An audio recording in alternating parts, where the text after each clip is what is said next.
Do you have a Netgear EX2700 Wi-Fi range extender? Do you need to do a factory reset? Stick around and I'll show you how.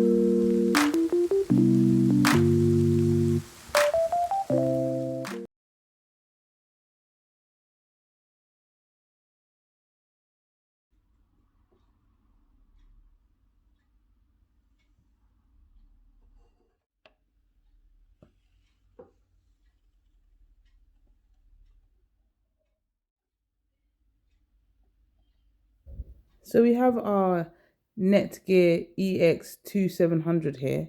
There are a number of lights. We have a router light and a device light, a power light and a WPS light. And on the left hand side, you have a power button and also the WPS connection button. At the bottom, we have the yellow Ethernet port and the factory reset slot. So we'll need to power up our Netgear Wi-Fi range extender. Well, once it's plugged in, the power lights will come on. And then we'll need to get our paperclip or our SIM eject tool to insert into the factory reset hole at the bottom there.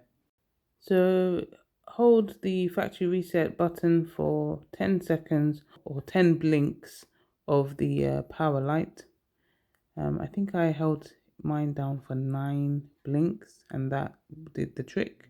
And that's it. So now you can go back to your manual and set up your Wi-Fi extender as if it was fresh out the box. If you want me to take you through how to complete this configuration using your browser, let me know in the comment section below. I'll be leaving the link to the guide in the description box below, but let me know if you want me to walk you through that in the next video. Thank you.